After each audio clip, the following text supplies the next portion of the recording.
wabarakatuh. Alhamdulillah wassalatu wassalamu ala Rasulillah wa ala alihi wa sahbihi wa mawalah. Wa asyhadu an la ilaha illallah wahdahu la syarikalah. Wa asyhadu anna Muhammadan abduhu wa rasuluh sallallahu alaihi wa ala alihi wa sahbihi wa man tabi'ahum bi ihsanin ila yaumiddin. Alhamdulillah, puji syukur kita haturkan kehadirat Allah Subhanahu wa taala. Di kesempatan sore hari ini kembali kita melanjutkan kajian rutin Rabu sore dengan membahas kitab Tazkiyatun Nufus karya Dr. Ahmad Farid hafizahullah ta'ala. Dan insya Allah yang akan kita bahas adalah seputar masalah istighfar. Penulis menyebutkan setelah beliau membahas tentang aneka racun bagi hati, dan kemudian beliau menyebutkan tentang bagaimana cara pengobatan untuk bisa menghindari dari racun hati, mulai dari zikrullah dan tilawatul Quran. Kemudian beliau membahas tentang masalah istighfar. Baik, agar lebih maksimal kita langsung simak buku Tazkiyatun Nufus karya beliau. Dr. Ahmad Farid hafizahullah ta'ala menyebutkan,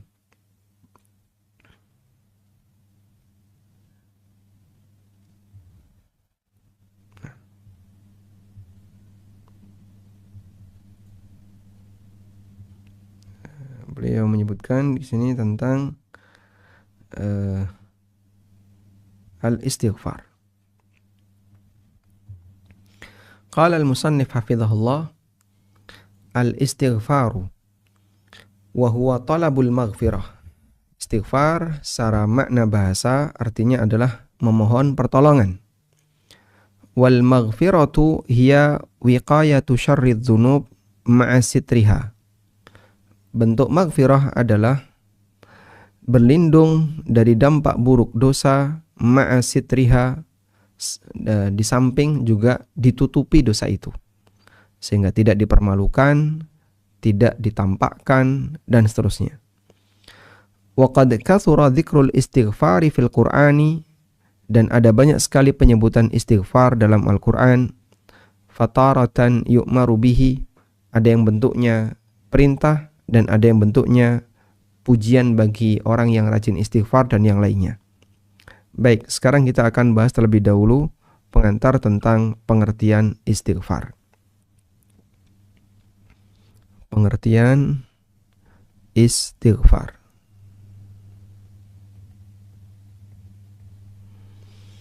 Istighfar seperti yang tadi disebutkan oleh penulis, istighfar maknanya adalah talabul maghfirah, mohon agar diberi maghfirah. Al-maghfirah dari kata ghafara yaghfiru,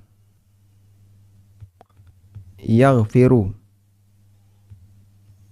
ghufranan, ghafara yaghfiru ghufranan, artinya menutupi.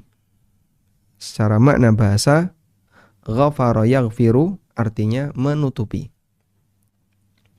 Dalam bahasa Arab, helm itu bahasa Arabnya mighfar. Mighfar, alat penutup. Helm disebut mighfar. Nabi SAW ketika menaklukkan kota Mekah, sahabat menceritakan wa alaihil mighfar. Nabi SAW memakai al-mighfar, memakai helm. Oleh karena itu, berdasarkan makna bahasa ini, maka al-maghfirah didefinisikan sebagai menghindari dampak buruk,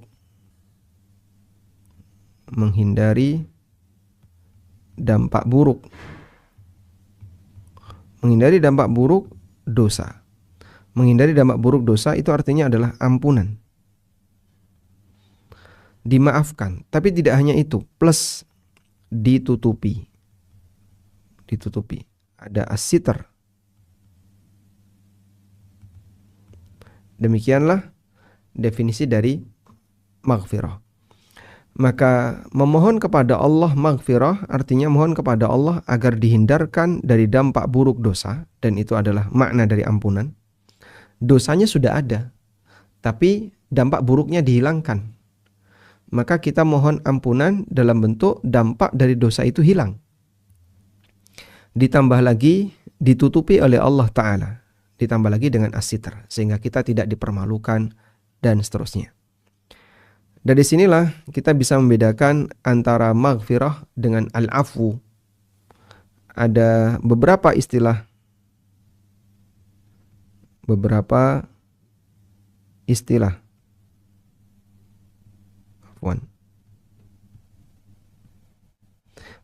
istilah yang terkait. Ada rahmah. Ada afwun. Allahumma innaka afuwun tuhibbul afwa fa'fu anni. Ada al-afwu, ada rahmat, ada afwu, ada maghfirah. Bedanya apa? Rahmat dan maghfirah ini dua hal yang mirip. Makanya sering digabungkan oleh Allah. Rabbighfirli warhamni. Rabbighfirli wali walidayya warhamhuma.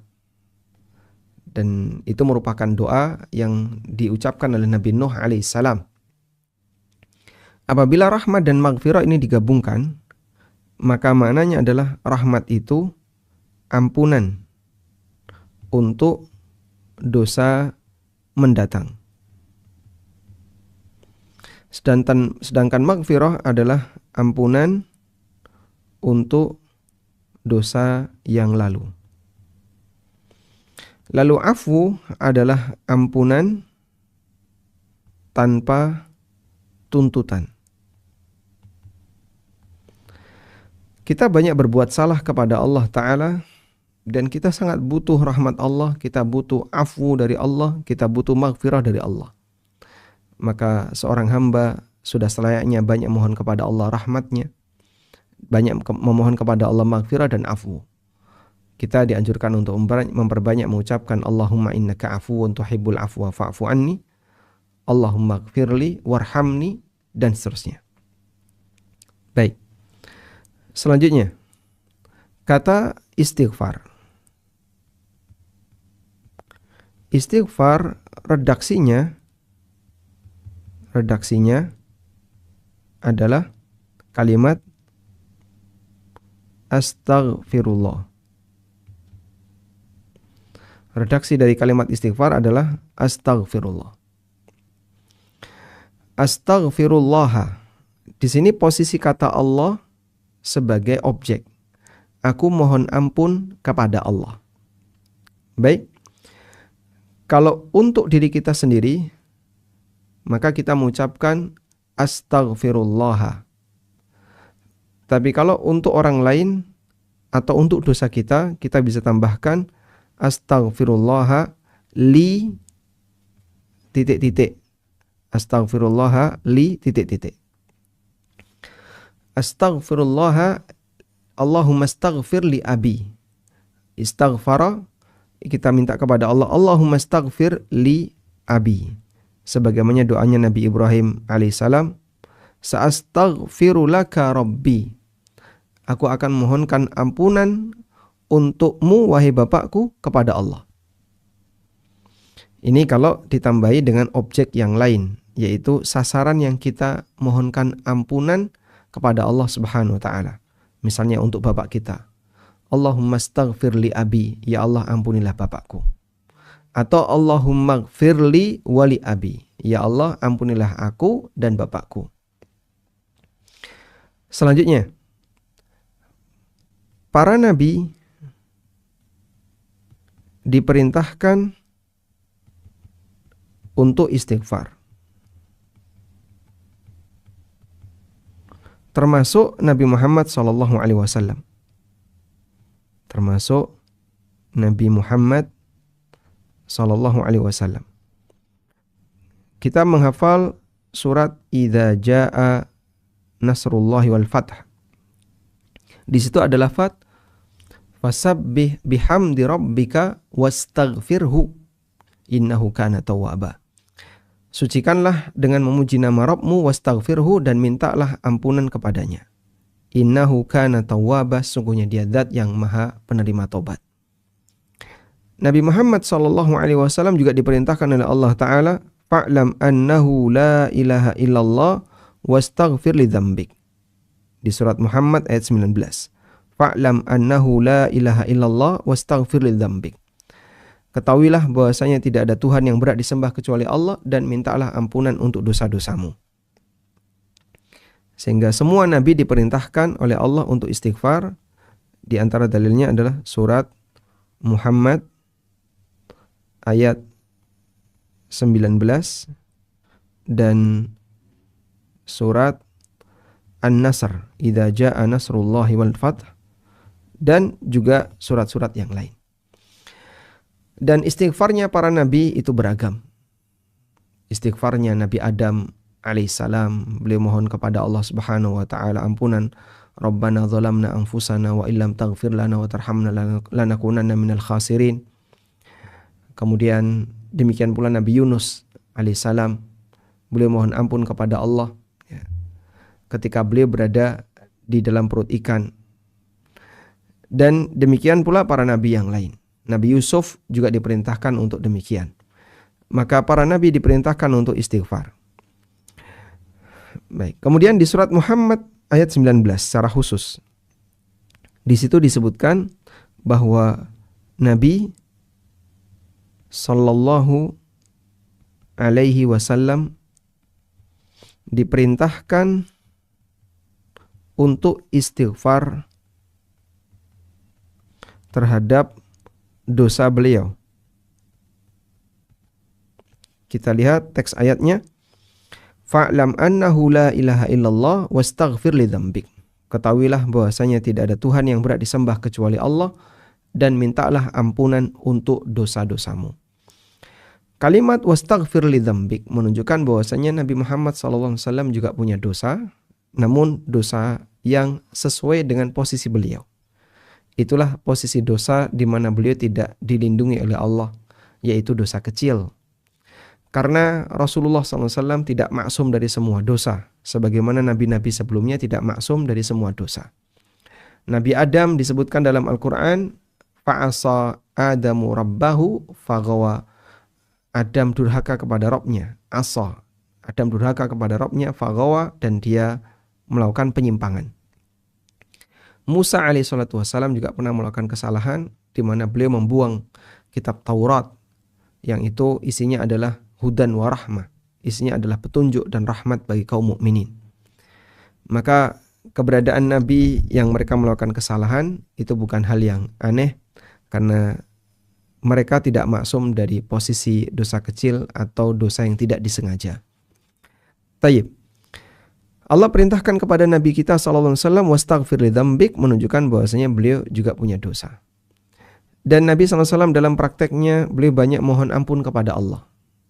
Ibnu Umar radhiyallahu anhu mencatat bahwa Nabi SAW ketika satu majelis beliau sering mengucapkan Rabbighfir wa tub alayya innaka antat tawwabur rahim.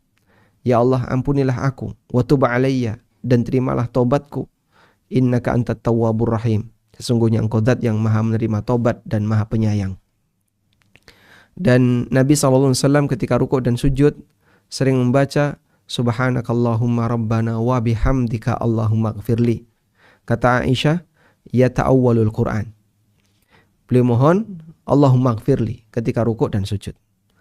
Nabi SAW juga sering mohon ampun kepada Allah. Setiap kali keluar toilet beliau membaca ghufranaka, ampunanmu ya Allah.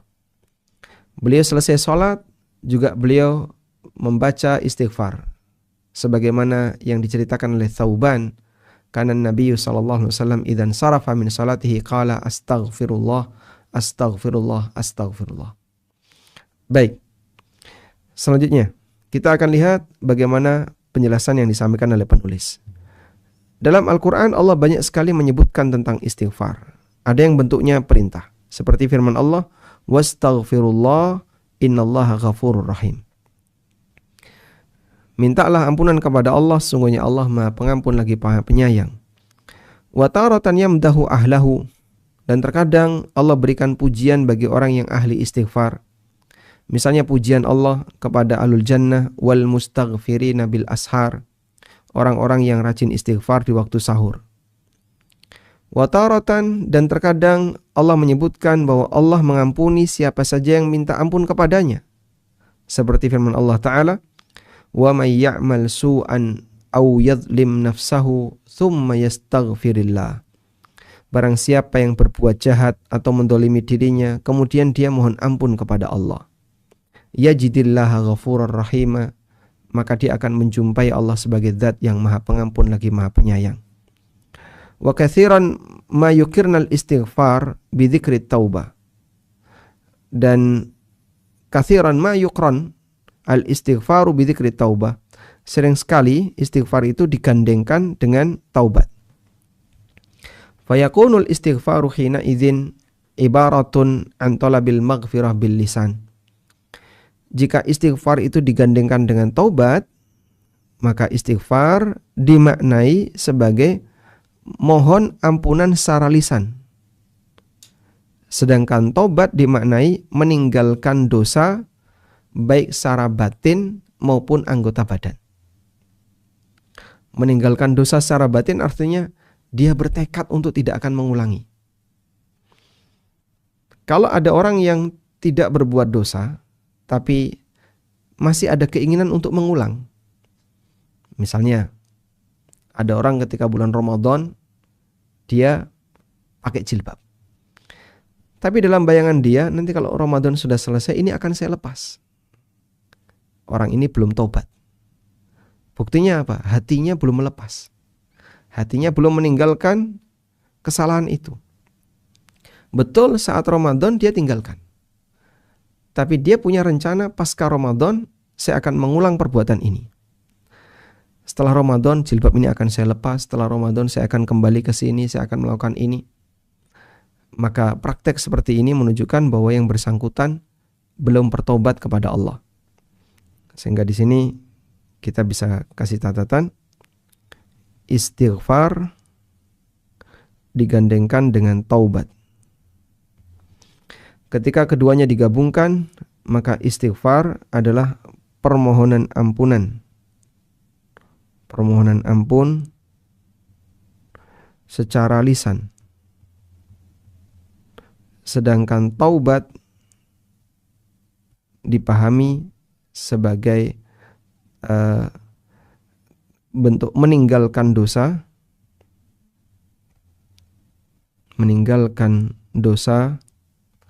baik secara amal perbuatan maupun secara batin. Meninggalkan dosa secara batin artinya tidak ada keinginan untuk mengulang di waktu yang lain.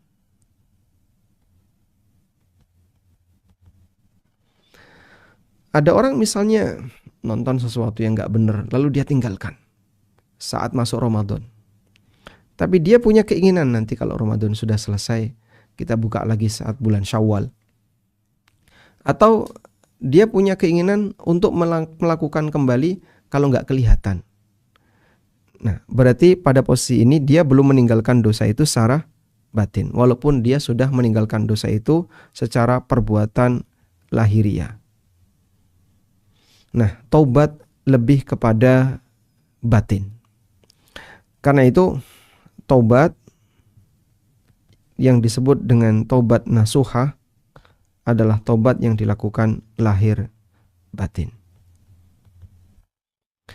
Banyak sekali misalnya ada teman-teman yang secara batin sudah gak suka, tapi lahiriahnya belum bisa lepas.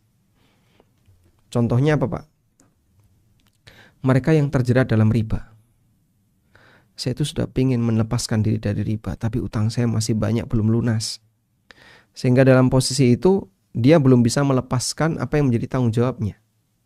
Tapi secara batin dia sudah muak, dia sudah benci. Dia gak bakalan lagi mengulanginya. namun lahiriah belum bisa lepas. Nah, pada posisi ketika lahiriah belum bisa lepas, maka dia belum bisa melakukan taubat nasuha. Sehingga disebut taubat nasuha ketika lahir batin. Kita ulang ya. Disebut sebagai taubat nasuha ketika dilakukan lahir batin. Dengan cara pertama, lahiriahnya dia melepaskan perbuatan maksiat itu. Walaupun bisa jadi beresiko bagi kehidupannya. Saya akan menghadapi kerugian ketika saya melepaskan ini. Tapi dia siap untuk dia tinggalkan. Sedangkan batinnya, dia punya semangat kuat tidak akan mengulangi. Dia akan melepas itu dan tidak akan melakukannya kembali. Tidak ada keinginan untuk mengulangi. Ada orang yang berhasil lahir tapi gagal batin. Ada yang berhasil batin tapi gagal lahir. Contoh, tobat berhasil lahiriah tapi gagal batin. Contohnya tadi ya, dia saat bulan Ramadan meninggalkan maksiat. Misalnya dia meninggalkan nonton yang gak benar, dia meninggalkan buka aurat. Tapi dalam hatinya masih ada keinginan, nanti pasca Ramadan saya akan kembali melakukannya. Maka lahiriahnya dia tinggalkan, tapi batinnya belum lepas. Dan orang seperti ini terhitung sebagai al-israr, sebagai orang yang melakukan perbuatan maksiat, berlanjut untuk melakukan maksiat, walaupun saat itu dia tidak melakukannya, karena dia punya rencana untuk melakukannya pasca ini. Ada yang dia berhasil batin. Berhasil batin bentuknya gimana Pak? Dia sudah muak dengan maksiat itu, dia sudah gak senang dengan maksiat itu, tapi dia masih melakukannya. Kenapa dia masih melakukannya? Mungkin karena jerat itu belum lepas dari dirinya. Orang yang misalnya mau lepas dari riba, mau hijrah dari riba, saya sudah muak dengan bayar utang tiap bulan, plus di situ ada bunganya, tapi saya belum punya dana untuk bisa melepaskannya. Maka pada posisi ini dia belum berhasil melakukan taubat nasuha. Taubat nasuha jika dua unsur ini terpenuhi, lahir dan batin. Baik. Selanjutnya, penulis menyebutkan, wa hukmul istighfari ka hukmid du'a. Hukum istighfar itu sebagaimana doa. Fa insyaallahu ajabahu. Jika Allah berkehendak, Allah bisa mengijabahinya. Wa ghafara li sahibihi, dan Allah mengampuni pelakunya. La siyama idza kharaja an qalbin munkasirin bidzunub. Terlebih ketika taubat itu berangkat dari hati yang merasa sedih disebabkan dosa.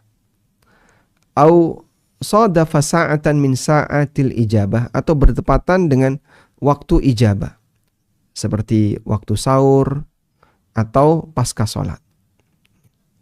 Sebagaimana disebutkan, yang dimaksud waktu sahur adalah akhirul lail qubailal fajr, penghujung malam sebelum subuh. Wa yurwa an Luqman, dan diriwayatkan dari Luqman, annahu qala li ibnihi, beliau pernah berpesan kepada anaknya, ya bunayya awwid lisanaka Allahumma gfirli. Wahai putraku, biasakan lisanmu untuk mengucapkan Allahumma gfirli. Fa inna lillahi sa'atin la yaruddu fiha sa'ilan.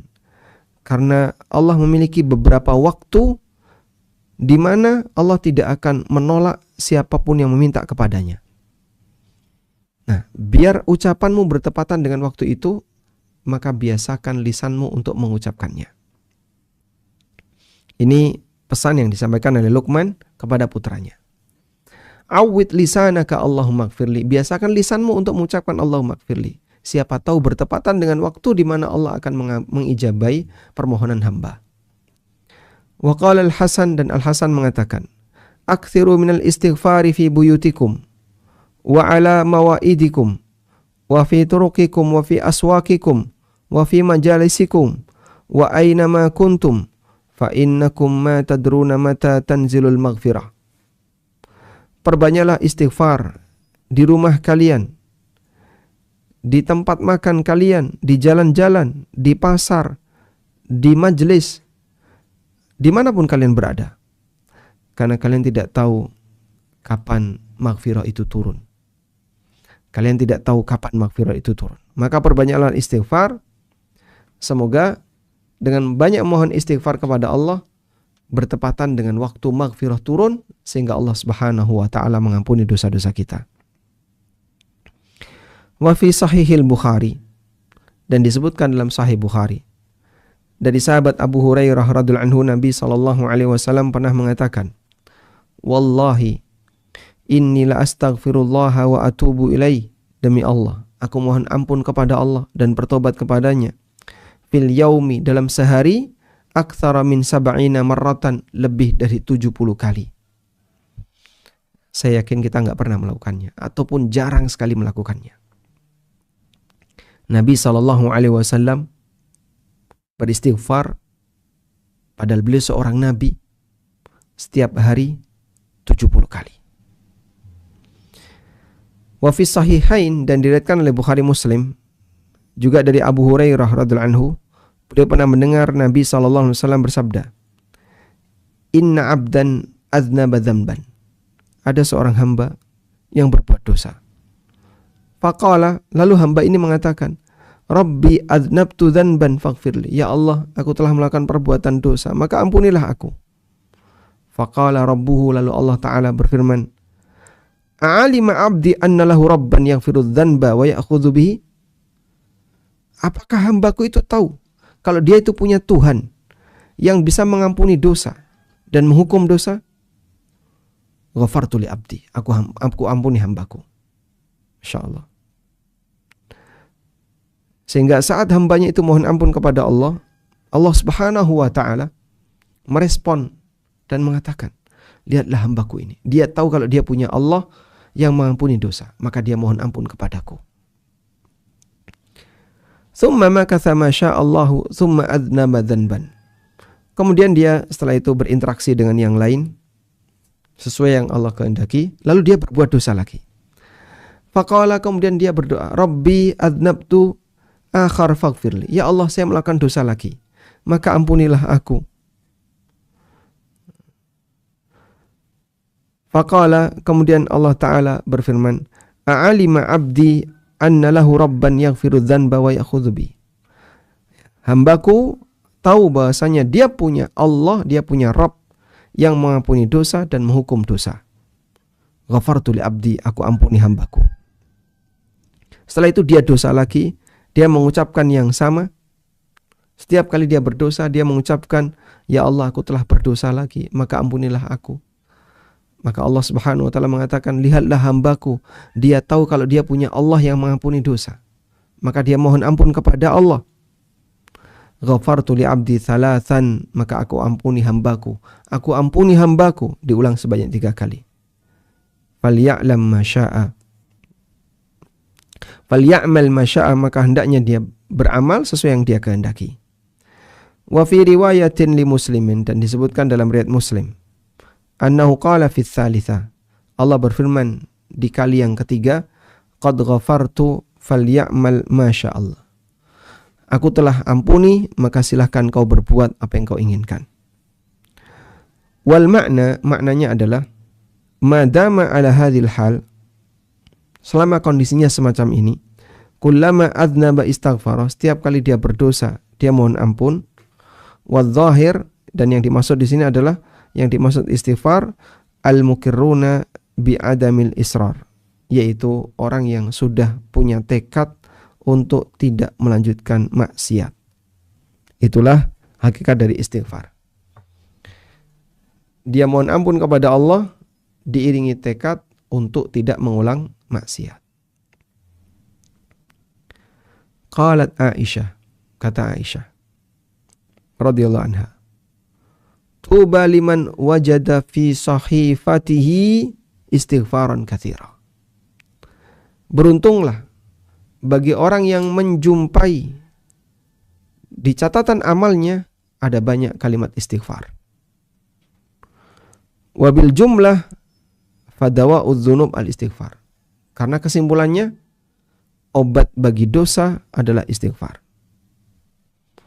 Beruntunglah bagi orang yang ketika dia buka buku catatan amal, dominan istinya istighfar. Karena dawa'udz dzunub al-istighfar. Sumber obat bagi dosa adalah istighfar. Qala Qatadah, kata Qatadah, inna hadzal qur'ana yadullukum ala da'ikum wa dawa'ikum. Kata Qatadah, sesungguhnya Quran ini menunjukkan kepada kalian mana obat, mana penyakit. Ala da'ikum, mana penyakit dan mana obat kalian. Fa amma da'ukum fadzunub. Inti dari penyakit kalian adalah dosa. Wa amma dawa'ukum fal istighfar, sedangkan inti dari obat bagi kalian adalah istighfar. Wallahu a'lam. Baik, ini pesan yang disampaikan oleh Imam Qatadah Ibnu Di'amah, seorang ulama tabi'in. Sesungguhnya Al-Quran menunjukkan kalian ala da'ikum wa dawa'ikum. Quran menunjukkan mana racun, mana penyakit, mana obat. Dan penyakit bagi kalian adalah dosa, sementara obatnya adalah istighfar. Wa qala Aliyun, Ali radhiyallahu anhu pernah mengatakan, ma alhamallahu subhanahu abdan al-istighfara wa huwa yuridu ayyu'adzibah. Allah tidak mungkin memberikan petunjuk kepada hamba untuk rajin istighfar, sementara di saat yang sama Allah hendak mengazabnya. Dan ini keutamaan istighfar yang luar biasa. Sehingga ketika kita rajin istighfar, ada peluang semoga dosa-dosa kita tidak diazab oleh Allah Subhanahu wa taala. Terutama sayyidul istighfar, maka sebisa mungkin jangan sampai kita lupa untuk membaca sayyidul istighfar setiap pagi dan sore. Wallahu a'lam.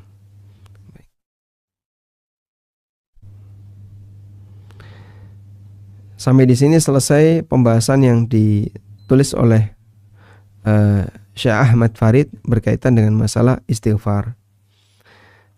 Nah, selanjutnya kita akan bahas tentang hukum istighfar.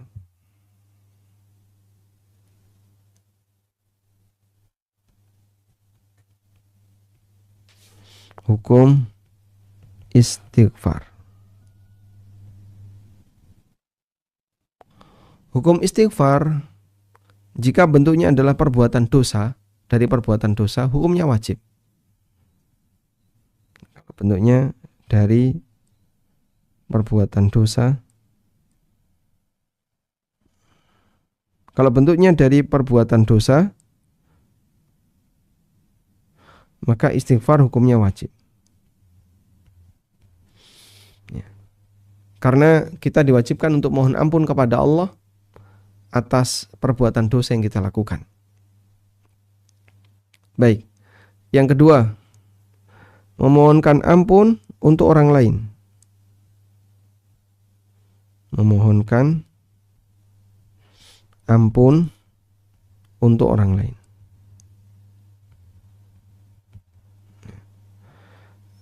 Untuk yang jenis ini, mohonkan ampun untuk orang lain ini tidak wajib. Statusnya tidak wajib.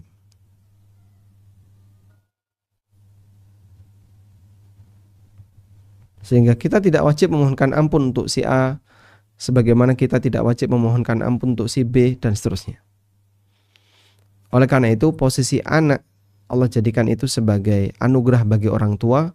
Ketika orang tuanya sudah meninggal, seluruh amalnya terputus kecuali 3. Salah satunya adalah anak soleh yang mendoakannya. Nah, wallahu a'lam.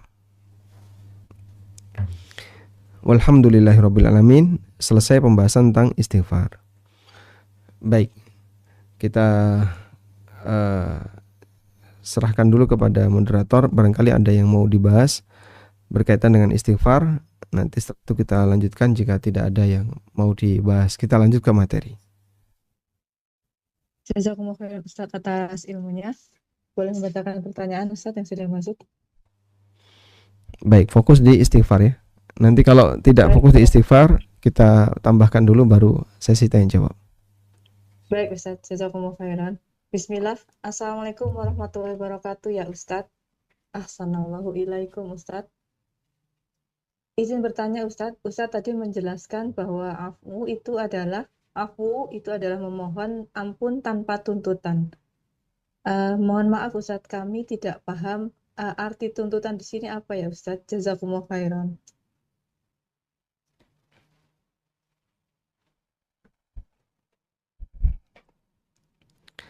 Ampunan tanpa tuntutan artinya yang bersangkutan tidak harus mengerjakan sesuatu sebagai kompensasi dari kesalahan. Terkadang sebuah kesalahan, kamu dimaafkan dengan syarat, dituntut A, dituntut B, bisa bentuknya dihukum dulu, baru dimaafkan, bisa bentuknya dimaafkan tanpa hukuman. Nah, ketika ada ampunan tapi syaratnya harus melakukan hal tertentu, berarti ini ampunan pakai tuntutan. Bisa bentuknya hukuman atau bisa bentuknya tugas tambahan.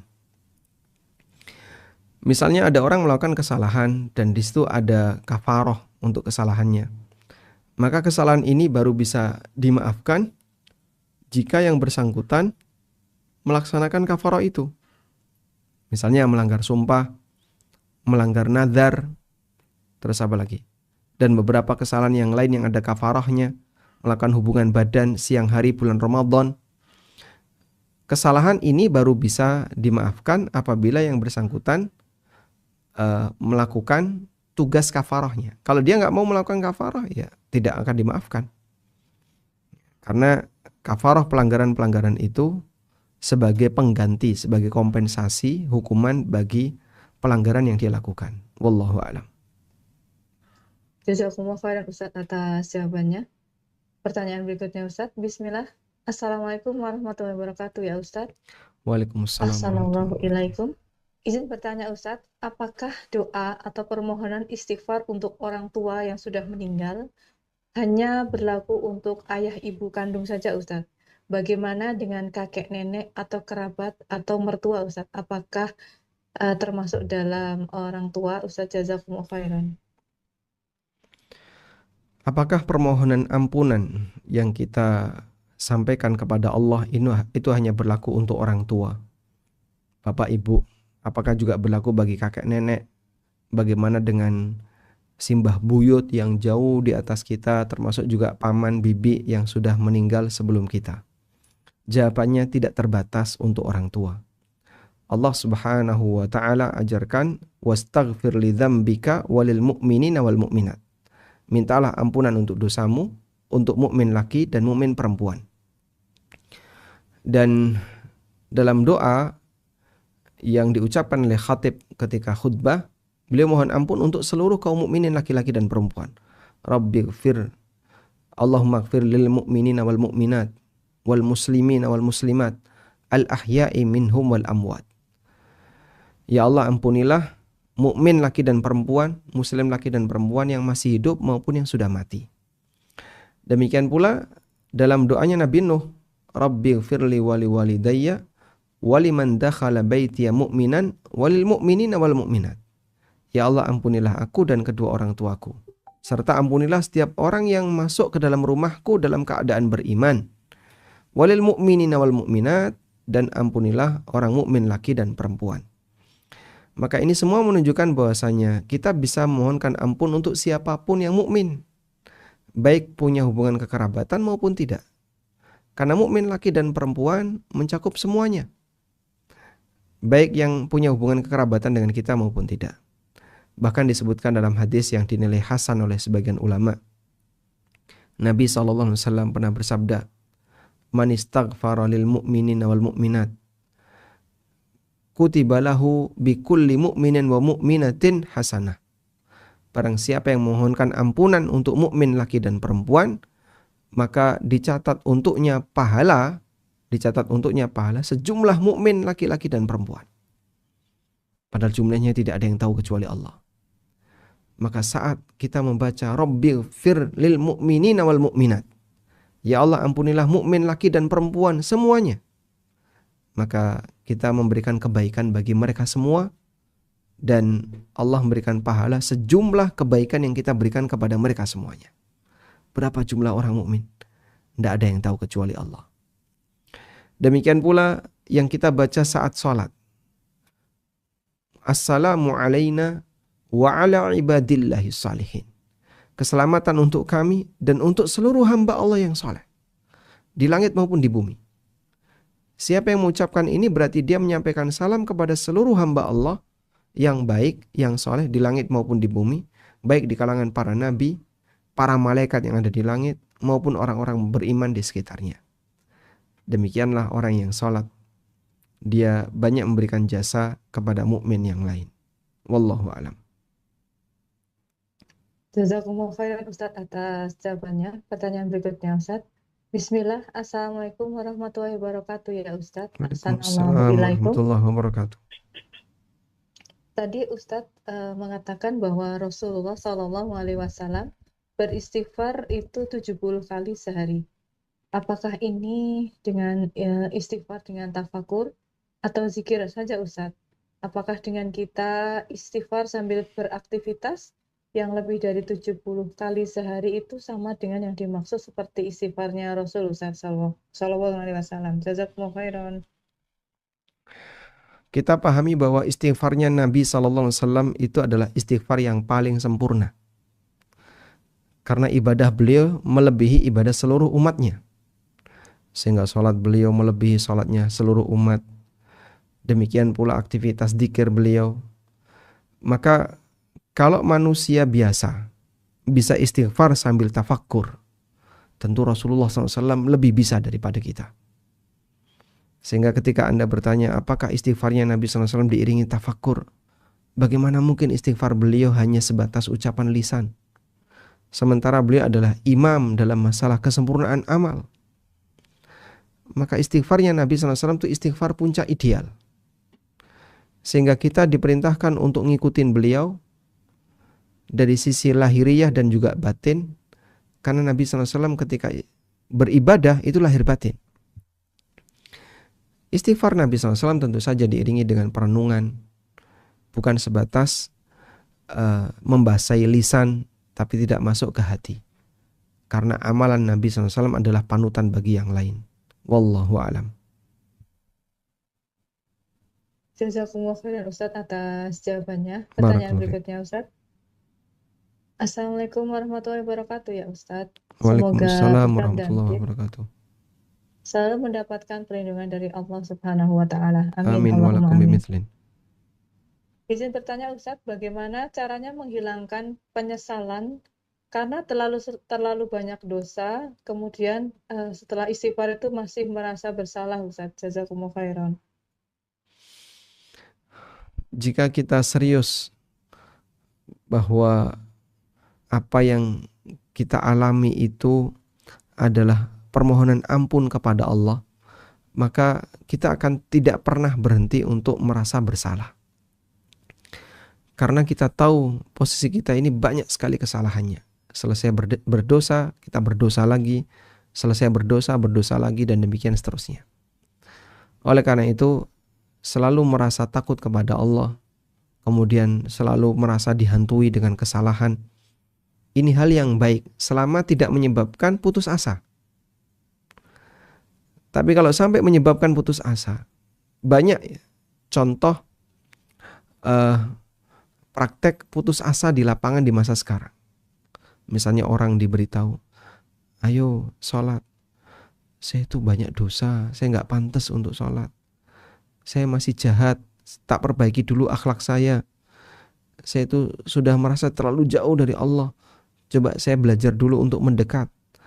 Jadi pada posisi ketika dia diajak untuk melakukan ibadah, dia menolak dengan alasan, saya masih jauh dengan Allah, saya masih banyak maksiat.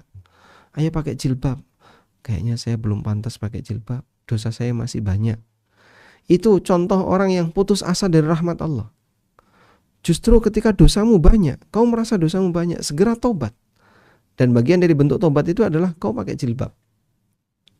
Selanjutnya perbanyaklah mohon ampun kepada Allah untuk dosa-dosamu. Itu yang seharusnya dilakukan.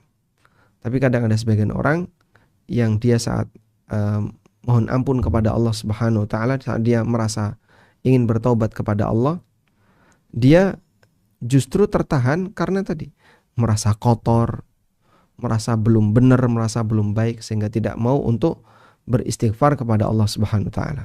Wallahu a'lam. Jazakumullah khairan Ustadz atas jawabannya. Pertanyaan berikutnya Ustadz. Bismillah. Assalamualaikum warahmatullahi wabarakatuh ya Ustadz. Waalaikumsalam warahmatullahi wabarakatuh.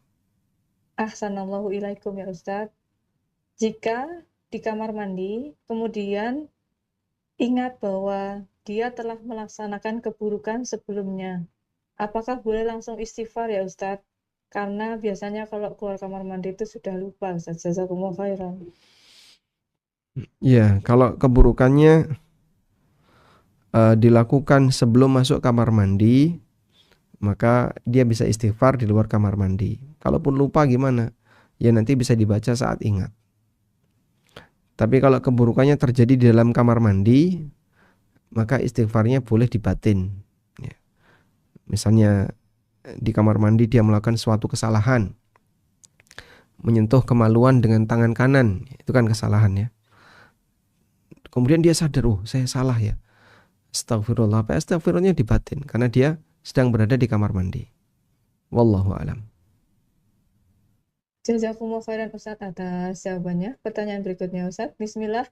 Assalamualaikum warahmatullahi wabarakatuh ya Ustadz. Waalaikumsalam warahmatullahi wabarakatuh. Ahsanallahu ilaikum Ustadz.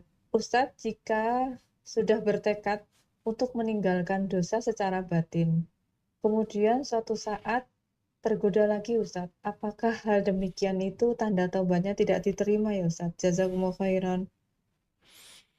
Baik. Ada orang yang taubat. Kemudian secara lahiriah dia sudah meninggalkan. Lalu secara batin, nah di sini ada dua kemungkinan. Ada yang meninggalkan, sehingga secara batin pun dia nggak suka, dia berontak, dia tinggalkan dosa itu. Dia taubat lahir, dia tinggalkan, secara lahiriah dia meninggalkan, dan secara batin dia juga meninggalkan. Lalu dosa lagi, tergoda terus dosa lagi, maka ini dihitung terpisah. Dihitung terpisah. Jadi misalnya orang berbuat maksiat dengan melakukan tindakan A, terus dia nyesel dengan tindakan A itu, lalu dia mohon ampun kepada Allah, dia menyesal dan dia tinggalkan tindakan A.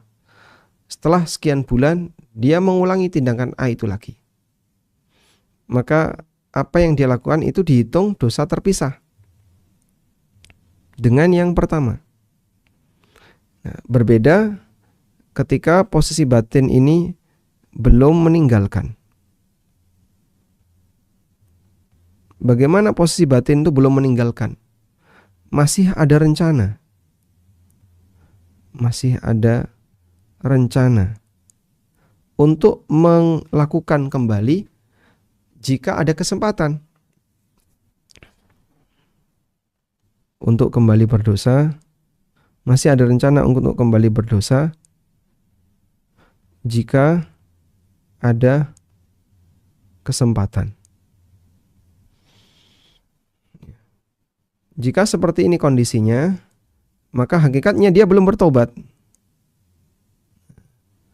Terus dia melakukan perbuatan dosa itu, maka sebenarnya dia belum bertobat. Kalau ini sejatinya belum bertobat. Karena dia masih kebayang, kalau nanti ada peluang yang sama akan saya lakukan, maka dia belum bertobat. Baik. Oleh karena itu, yang paling penting adalah menjaga kondisi batin dengan bertekad meninggalkan, di mana dia punya keinginan, saya tidak akan mengulangi lagi. Serius. Dan Allah tahu ini serius dan tidak. Maka kalaupun nanti dia dosa lagi dengan dosa yang sama, terhitung sebagai dosa yang terpisah dengan yang pertama. Jadi antara dosa satu dengan dosa dua, di antara ini sudah nggak ada dosa. Beda dengan yang kedua, batinnya belum meninggalkan, masih ada rencana untuk kembali berdosa. Jika ada kesempatan, maka statusnya belum bertaubat. Wallahu alam. Ada banyak contoh misalnya, orang yang saling kenal, terus pacaran. Saat bulan Ramadan, masing-masing menyadari, sekarang Ramadan, ya, pokoknya kita tahan, jangan berkomunikasi dulu. Ini mahasiswa sama mahasiswi yang sudah liqa misalnya, sudah kenal dengan halakoh, ikut kajian dikit-dikit. Tapi karena pengaruh syahwat, dia pengen ketemu, dia chatting dengan lawan jenis dan menikmatinya.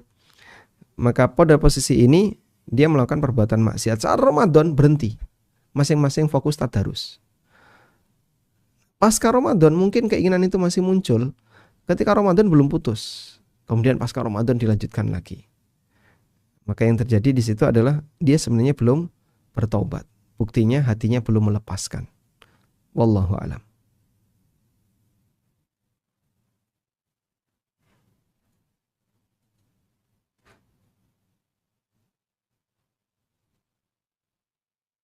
Baik, silakan.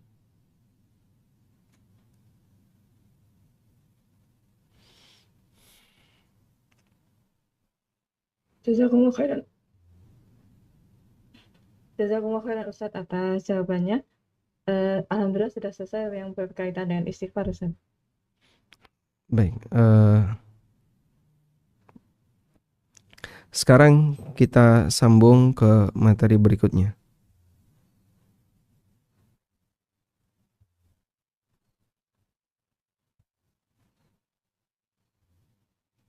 Materi berikutnya yang akan disampaikan oleh penulis adalah tentang ad-du'a.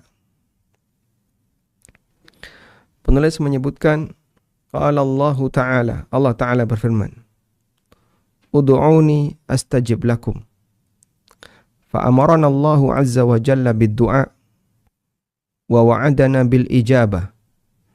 Thumma aqaba biqaulihi Azza wa Jalla, innal ladzina yastakbiruna an ibadati sayadkhuluna jahannama dakhirin. Allah Ta'ala berfirman, ud'uni astajib lakum.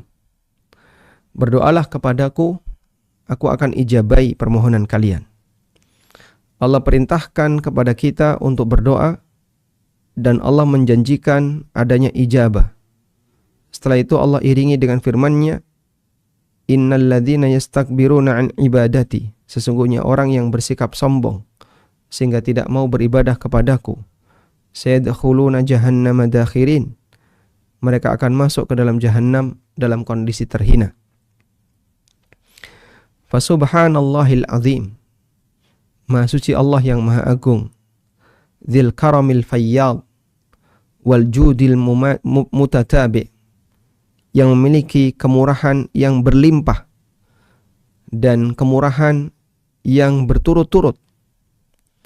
Ja'ala su'ala 'abdihi li hawaijihi wa qada'i ma'aribihi ibadatan lahu. Allah jadikan doa itu ibadah. Betapa pemurahnya Allah yang bentuknya permohonan, memohon sesuatu sesuai dengan kepentingan hamba, itu Allah jadikan sebagai ibadah. Permintaan dijadikan ibadah. Wa talabahu minhu wa dhammahu ala tarkihi bi ablagi anwa'idz dzam faja'alahu mustakbiran alaih. Dan Allah Ta'ala perintahkan hambanya untuk melakukan itu. Serta Allah mencela orang yang tidak mau berdoa dengan puncak celaan, yaitu Allah sebut dia sebagai orang sombong. Maka dia ketika tidak mau berdoa disebut orang sombong. Padahal bisa jadi ada sebagian orang yang beranggapan, saya malu banyak meminta, saya nggak mau berdoa. Dan ini bahaya. Karena Allah mengatakan, innal ladzina yastakbiruna an ibadati sayadkhuluna jahannama dakhirin. Sesungguhnya orang yang bersikap sombong terhadap ibadah kepadaku, maksudnya tidak mau berdoa kepadaku, akan aku masukkan mereka ke dalam jahannam dalam kondisi terhina. Diriwayatkan oleh At-Tirmidzi dari hadis Abu Hurairah radhiyallahu anhu, Nabi SAW bersabda, man lam yas'alillah yaghdab alaih. Barang siapa yang tidak pernah meminta kepada Allah, yaghdab alaih, maka Allah akan murka kepadanya. Dari sinilah kita bisa membedakan antara khalik dan makhluk.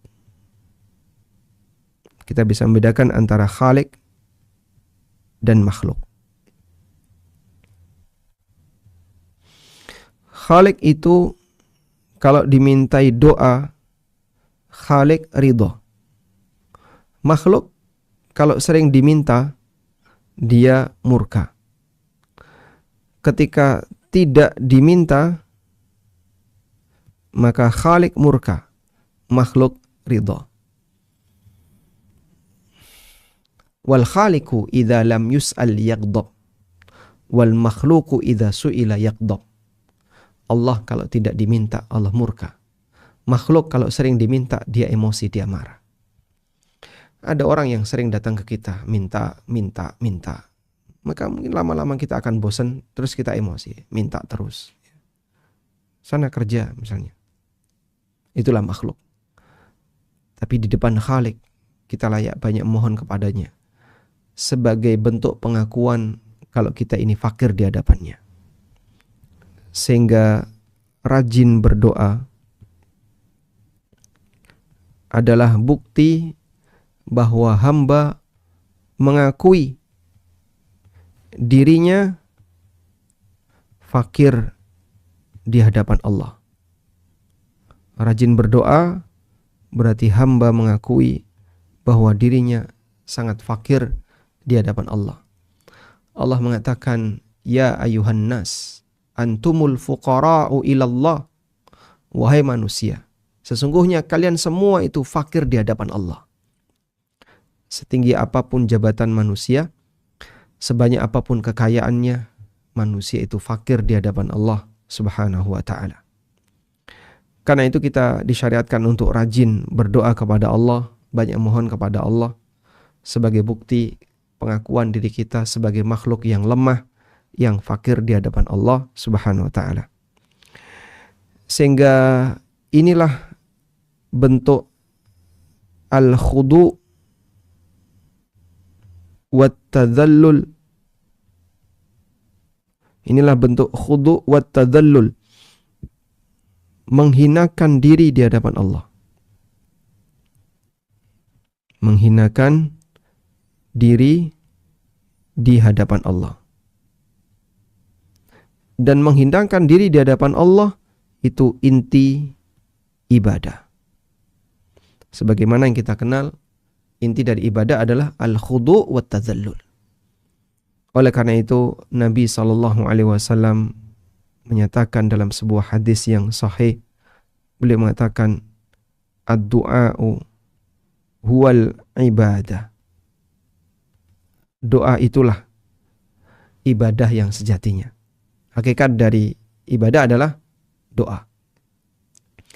Karena orang yang berharap kepada Allah, mohon kepada Allah, memiliki permohonan kepada Allah, hakikatnya dia merendah di hadapan Allah, dan itulah bentuk kondisi dia beribadah kepada Allah. Wa ma ahsana qaulal qail, betapa bagusnya ungkapan berikut ini. La tas'alanna bani Adam hajatan wasalladhi abwabuhu la tuhjab. Jangan pernah minta kepada Bani Adam kebutuhan apapun. Mintalah kepada zat yang pintunya tidak pernah tertutup. Allahu yaghdab in tarakta su'alahu. Wa idza sa'alta Bani Adam yaghdab. Allah murka kalau kamu tidak minta kepadanya. Tapi kalau kamu minta kepada Bani Adam, maka dia marah, dia emosi. Yang tadi kita sebutkan ya, perbandingan antara khalik dan makhluk. Al-khaliku idza lam yus'al yaghdab, wal makhluku idza su'ila yaghdab. Khalik kalau tidak diminta dia murka, dan makhluk ketika rajin diminta dia marah. Nah, wa qala azza wa jalla, dan Allah Ta'ala berfirman, amma yujibul muttarra idza da'a wa yakshifus su'.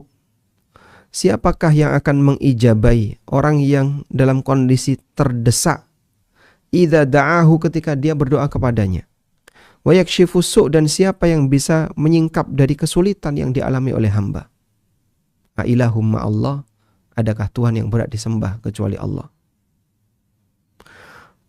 Wa idza sa'ala ibadi, dan Allah juga berfirman, wa idza sa'alaka ibadi, apabila ada di antara hambaku yang bertanya anni, tentang aku, fa inni qarib, sesungguhnya aku dekat. Ujibu da'watad da'i idza da'ani, aku mengijabai doanya ad-da'i, orang yang meminta, idza da'ani, ketika dia berdoa kepadaku. Allah Subhanahu wa taala akan mengijabai doanya para hamba yang mohon kepadanya. Namun Anda perlu bedakan dua hal ini berkaitan dengan doa. Ada ijabah, ada i'ta.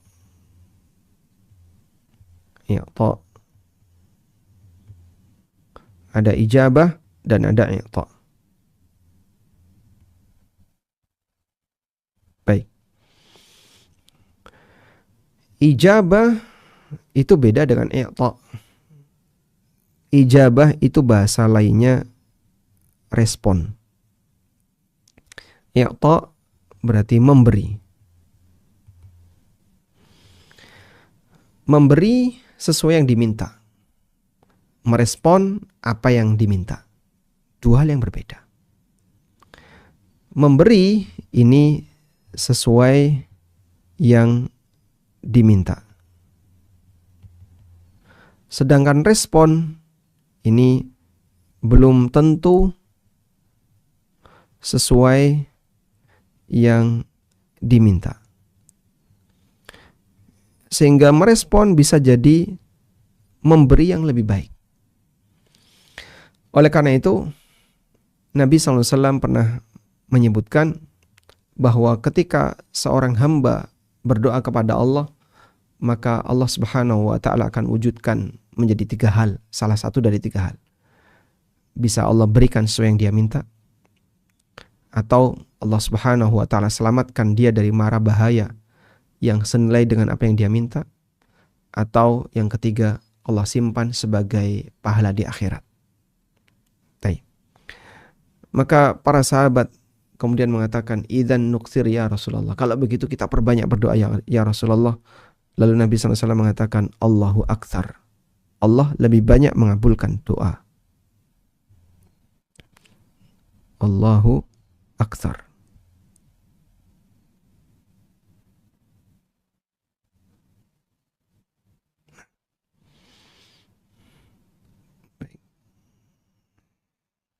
Berikut ini hadisnya ya. Dalam hadis yang diriwayatkan oleh Ahmad, Bukhari dalam Adabul Mufrad, kemudian Abu Ya'la, dan statusnya hadis yang sahih, Rasulullah SAW bersabda, ma min muslimin yad'u, apabila ada seorang muslim yang berdoa, laisa bismin, laisa bi'ithmin, wala biqati'ati rahimin, yang tidak mengandung dosa atau mutus silaturahmi, illa a'tahu ihda thalathin, maka Allah akan berikan kepadanya salah satu dari tiga hal. Imma ayyu'ajjila lahu da'watahu, Allah segerakan dengan Allah berikan apa yang dia minta di dunia. Wa imma ayyaddakhiraha lahu fil akhirah, atau Allah simpan doanya di akhirat. Sehingga di dunia dia gak dapat apa-apa. Mana? Saya berharap, sudah lama saya berharap tapi gak dikasih-kasih. Allah simpan di akhirat. Wa imma ayyadfa'anhu minassu', atau Allah Ta'ala akan palingkan dia dari mara bahaya yang tidak dia ketahui. Mithlaha, yang semisal dengan apa yang dia minta. Qala, kemudian para sahabat mengatakan, idzan nuksir, kalau begitu kita perbanyak ya Rasulullah.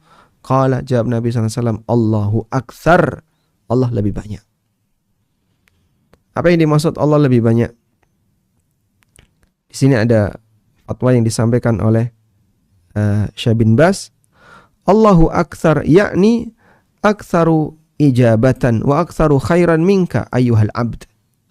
Allah lebih banyak lagi mengabulkan, melebihi dari apa yang kau minta.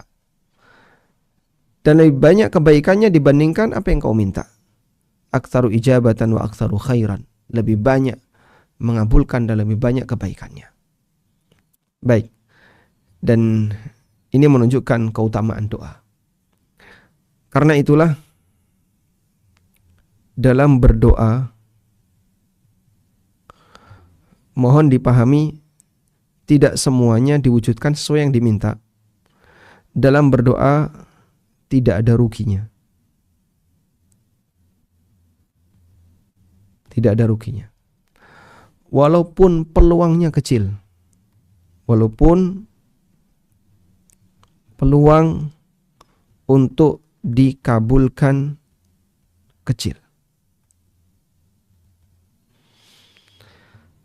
Walaupun peluang untuk dikabulkan nampaknya kecil sekali. Tapi kita terus berdoa kepada Allah hingga kemudian Allah Subhanahu wa taala memberikan kita dalam jumlah yang banyak yang kita nggak tahu. Bisa dalam bentuk simpanan di akhirat. Dan itu bisa lebih berharga dibandingkan apa yang kita dapatkan ketika di dunia. Dan terkadang orang itu putus asa, lalu dia merasa rugi dengan berdoa. Saya sudah berdoa berkali-kali tapi nggak diijabahi. Akhirnya mutung. Maka kalau orang tahu seperti ini, jangan sampai putus asa dalam berdoa sehingga membuat dia mutung. Nah, kalau sudah mutung, nggak mau doa. Nah, mutung ini ada yang emosi. Saya udah doa bertahun-tahun nggak dikasih-kasih, buat apa lagi berdoa. Dan ada orang yang seperti itu. Ini suudzon kepada Allah. Yang bisa jadi karena emosi dia itu menghapuskan semua yang dia dapatkan dari apa yang selama ini dia perjuangkan. Ada yang mutung kemudian berhenti berdoa. Ada yang doanya berubah jadi yang lain, kemudian nanti dia akan berdoa itu lagi. Misalnya dia minta anak, tapi lama nggak dikabulkan, terus dia minta tambahan rizki, kemudian dia minta anak lagi. Mungkin demikian. Intinya, orang ketika putus asa dalam berdoa, menyebabkan dia mutung dan tidak mau doa. Coba kita lihat pelajaran yang dialami oleh Nabi Zakaria alaihissalatu wassalam. Nabi Zakaria mohon kepada Allah Subhanahu wa taala pada posisi beliau sudah tua dan istrinya dalam kondisi mandul. Tapi beliau terus minta anak. Di surat Maryam Allah taala berfirman menceritakan doanya Nabi Zakaria. Qala rabbi inni wahanal azmu minni washta'ala ar-ra'su syaiba wa lam akum bidu'aika rabbi syaqiyya. Ya Allah, tulangku telah lemah. Washta'ala ar-ra'su syaiba, dan rambutku sudah menyala penuh dengan uban. Wa lam akun bidu'aika rabbi syaqiyya. Namun aku tidak pernah merasa rugi dengan berdoa kepadamu ya Allah. Jadi di posisi minta anak yang peluangnya kecil sekali untuk bisa dapat. Tapi Nabi Zakaria nggak pernah berhenti. Mohon kepada Allah terus. Sampai kemudian Allah kabulkan. Wa inni khiftul mawaliya min warai. Dan aku khawatir dengan apa yang aku tinggalkan setelah aku. Wa kanat imraati akiran. Sementara istriku mandul. Masih muda mandul, tua kira-kira gimana? Ya makin mandul. Masih muda aja dulu mandul. Ketika nikah dengan Zakaria masih muda, istrinya nggak pernah melahirkan anak. Kira-kira ketika sudah tua gimana? Tentu saja makin mandul. Tapi Masya Allah, beliau menyebutkan seluruh kekurangan pada diri beliau. Yang itu merupakan faktor nampaknya nggak mungkin atau kecil sekali peluang untuk dapat anak. Beliau sudah tua, istrinya mandul.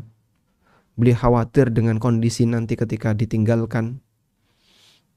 Fahabli min ladunka waliya. Maka anugerahkanlah kepadaku seorang wali darimu. Yarithuni wa yarithu min ali Ya'qub. Yang akan mewarisi, menjadi ahli waris dariku dan menjadi ahli waris keluarganya Ya'qub, yaitu warisan kenabian. Waja'alhu rabbi radiyya, dan jadikanlah wahai Rabbku dia sebagai orang yang diridhai. Lalu Allah Subhanahu wa taala kabulkan Allah berikan kabar gembira kepada beliau bighulamin ismuhu Yahya, dengan seorang anak namanya Yahya. Yang kata Allah, lam naj'al lahu min qablu samia. Sebelumnya belum ada orang yang bernama Yahya. Sehingga nama Yahya itu pertama kali ada pada anaknya Zakaria alaihi salatu wassalam. Tayyib. Anda catat bagian ini. Di ayat yang keempat, Nabi Zakaria mengatakan, walam akum bidu'aika rabbi syaqiyya, dan aku tidak pernah merasa celaka. Ya, nggak ada ruginya ketika berdoa. Quran surat Maryam ayat 4. Aku tidak pernah merasa celaka. Aku nggak rugi ketika berdoa kepadamu. Walaupun peluang dikabulkannya kecil. Maka perbanyaklah mohon kepada Allah. Meskipun nampaknya apa yang kita minta itu sesuatu yang besar. Yang penting tidak mustahil.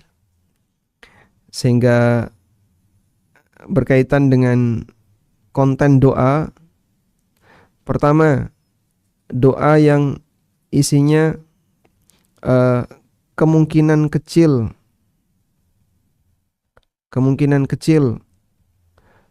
terkabul. Ini boleh. Dan penuhi dengan keyakinan, husnudzon kepada Allah. Dan inilah doanya Zakaria. Beliau husnudzon kepada Allah. Yang kedua, doa yang mustahil terkabul. Misalnya minta jadi nabi, itu mustahil terkabul. Yang seperti ini dilarang karena melampaui batas. Yang ketiga, doa yang isinya maksiat. Mohon kepada Allah sesuatu yang isinya maksiat. Misalnya minta kepada Allah dimudahkan untuk minum khamr misalnya. Atau dimudahkan untuk melakukan praktek zina. Diberi fasilitas untuk berbuat jahat, berbuat maksiat. Ini jelas hukumnya haram. Dan doa yang isinya maksiat adalah maksiat. Karena itu lebih dari sebatas rencana. Punya niat maksiat aja nggak boleh, apalagi didoakan. Sehingga doa yang isinya maksiat adalah maksiat. Wallahu a'lam. Wa 'anin Nu'man bin Bashir qala sallallahu alaihi wasallam, ad-du'a'u huwal ibadah. Thumma talal ayata wa qala rabbukum ud'uni astajib lakum innal ladzina yastakbiruna an ibadati sayadkhuluna jahannama dakhirin. Doa adalah inti dari ibadah. Kemudian beliau membaca firman Allah Ta'ala, wa qala rabbukum, Rabb kalian mengatakan, ud'uni, berdoalah kepadaku, astajib lakum, niscaya akan aku ijabahi kalian. Innal ladzina yastakbiruna an ibadati, sesungguhnya orang yang bersikap sombong sehingga tidak mau beribadah kepadaku, maksudnya tidak mau berdoa kepadaku. Sayadkhuluna jahannama dakhirin, mereka akan masuk ke dalam jahannam dalam kondisi terhina. Wad du'a'u yaqta'u biqabulihi li umumil ayati allati qadamna dzikrahu wa kadzalika al ahaditsul atiyah idza stawfa syuruta as-sihhah. Dan doa pasti akan makbul, diijabahi berdasarkan beberapa ayat, makna dari kandungan ayat yang sudah kita sebutkan. Demikian pula beberapa hadis berikut ini selama memenuhi syarat. Selama memenuhi syarat. Akan diijabahi oleh Allah Subhanahu wa taala selama doa itu memenuhi syarat. Sekarang kita sebutkan beberapa hadisnya. Hadis Salman diriwayatkan oleh Abu Dawud, Tirmidzi dan dinilai hasan oleh At-Tirmidzi. Qala Rasulullah sallallahu alaihi wasallam. Rasulullah SAW bersabda, Innallaha hayyun karimun. Baik. Ungkapan yang lain, hayyun. Coba kita cek teks hadisnya. Innallaha hayyun. Nah,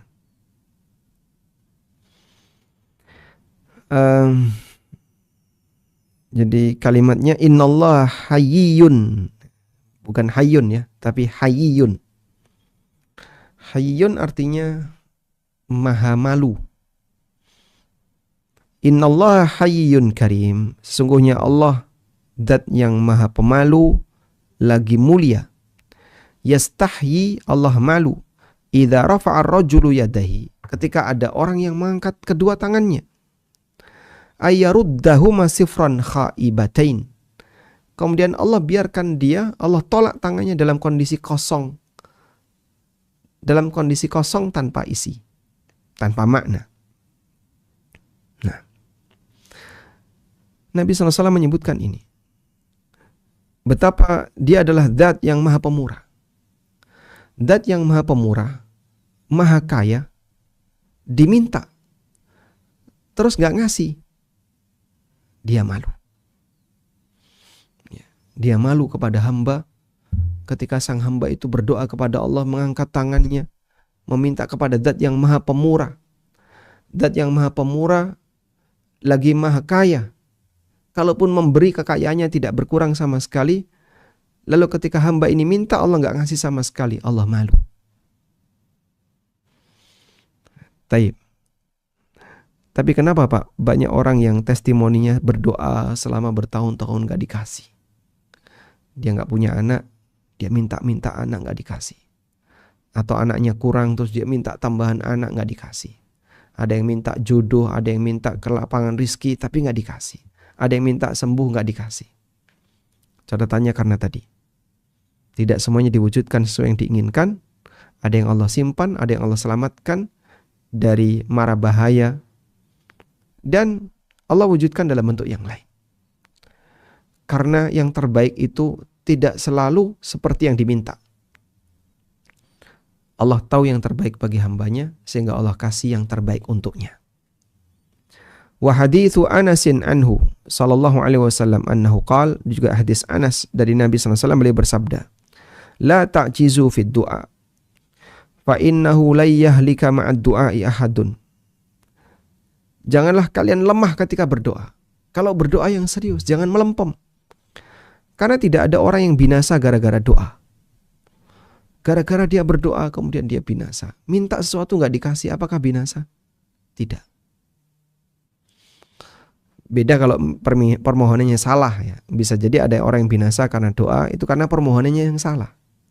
La yahlika ma'ad du'ai ahadun. Orang tidak binasa gara-gara berdoa.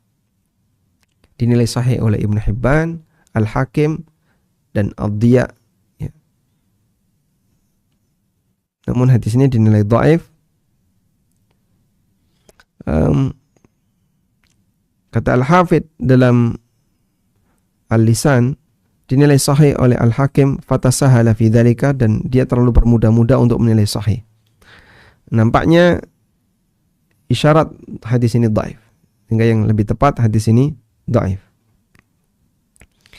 Wa akhraja Ahmad wal Bazzar, diriwayatkan oleh Ahmad, Al-Bazzar, Abu Ya'la dengan sanad yang jayyid, dan Al-Hakim, dan beliau mengatakan sanadnya sahih dari hadis Abu Sa'id Al-Khudri radhiyallahu anhu, Nabi SAW pernah bersabda, ma min muslimin, apabila ada seorang muslim yang berdoa dengan doa apapun selama tidak berisi dosa dan mutus silaturahmi, maka Allah akan berikan kepadanya salah satu dari 3 hal.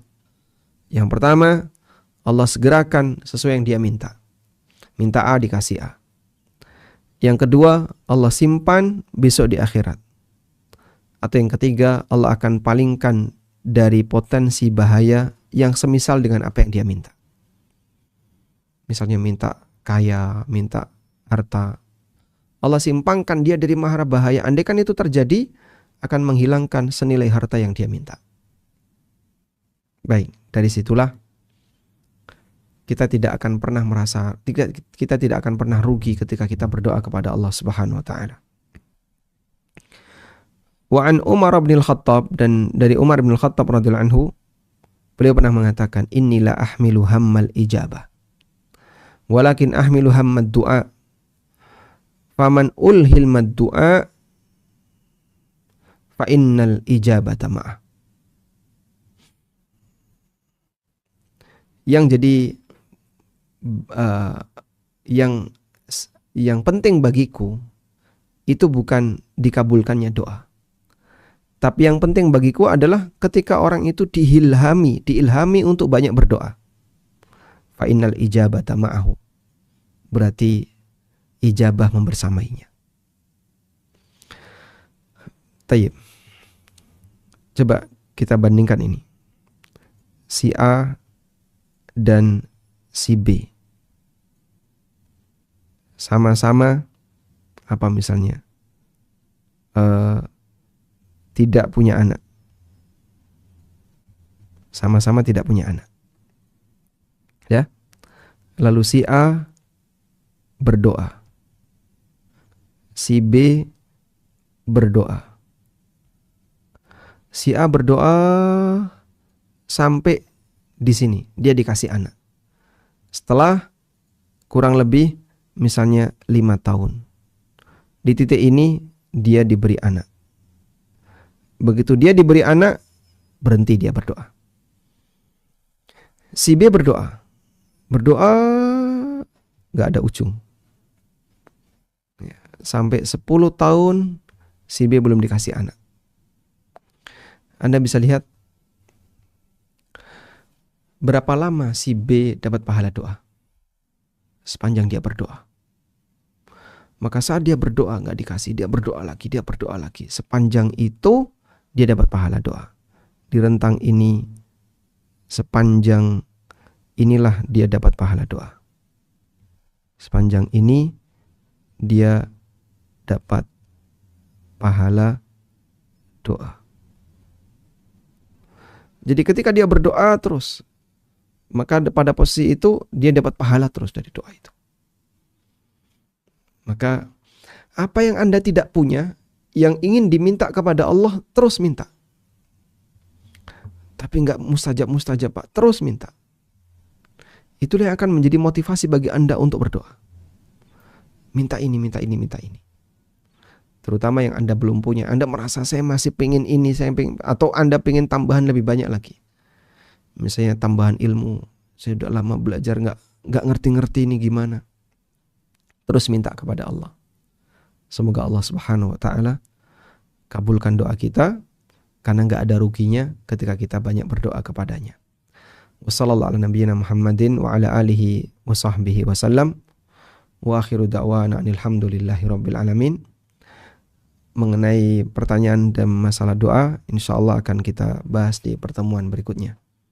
Wassallallahu ala nabiyyina Muhammadin walhamdulillahi rabbil alamin. Subhanakallahumma wa bihamdika asyhadu an la ilaha illa anta astaghfiruka wa atubu ilaik. Wassalamualaikum warahmatullahi wabarakatuh.